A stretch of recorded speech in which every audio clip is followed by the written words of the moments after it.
Alright, before we begin the video, I want to thank today's sponsor, The Cold is Water. Right now during this week, especially since it is Black Friday, they're having a Black Friday sale, which is part of the Blackout sale going on for the entire month, where everything on the shop is 20% off using the code Blackout or the link in the description down below.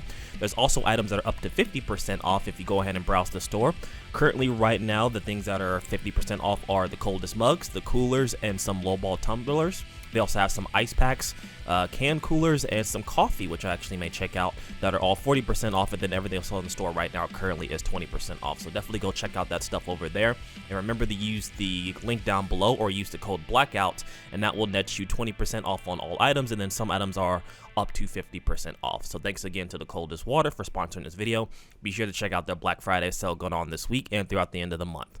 So Shinobi Strikers has been out for quite some time, and to be fair, I dropped this game a while back just because I've had problems with Season 1. But this game has made a resurgence, and I think it's actually a lot of fun, and it's a lot better than I give it credit for. So to the developers of Shinobi Strikers, bravo, you definitely kept this game alive.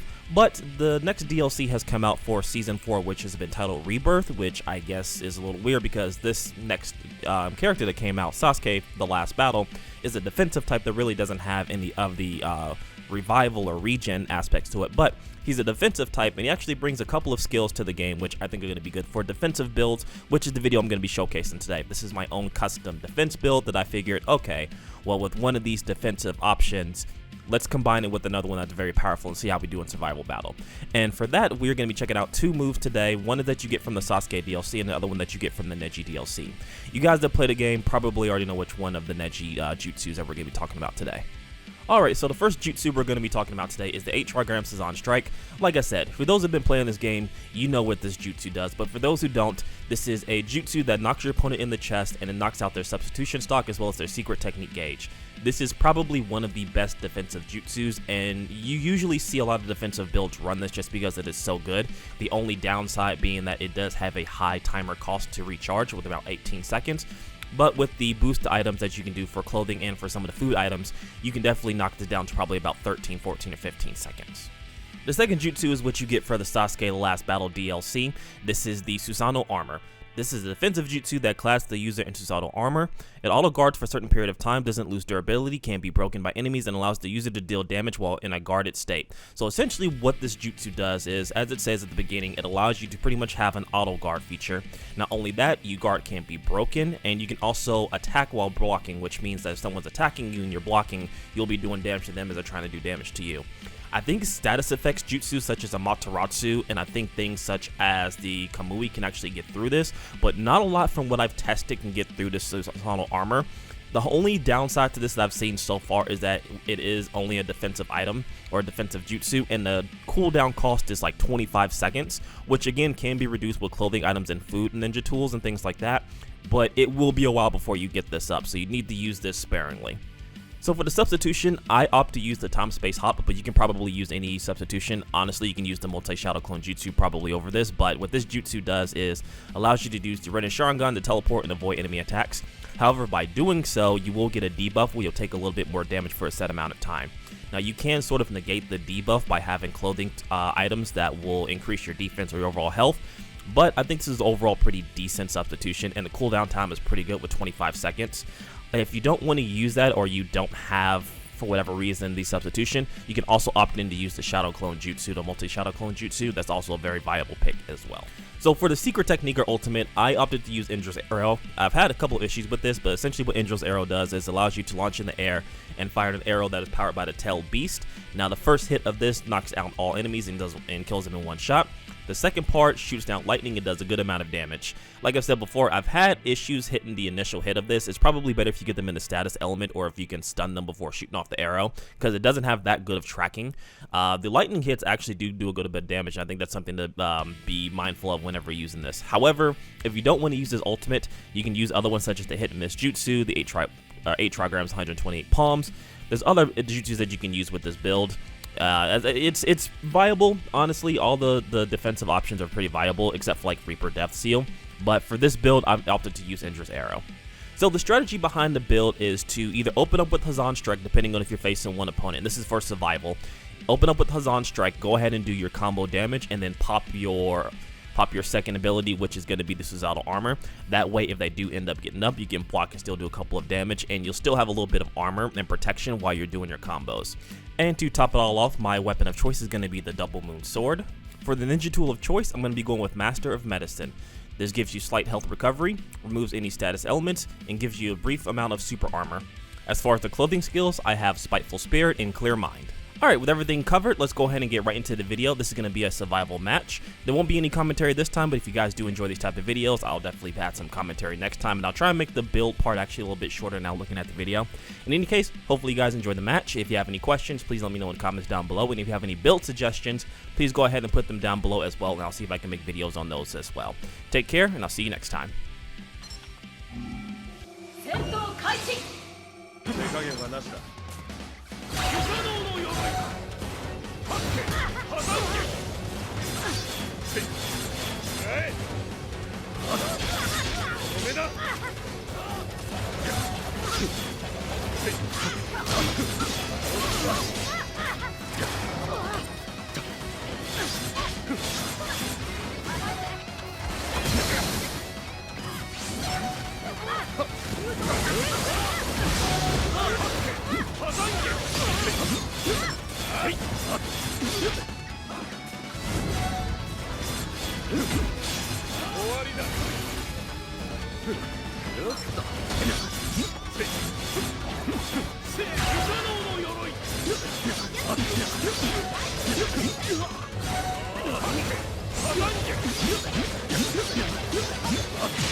うまくいったようだな。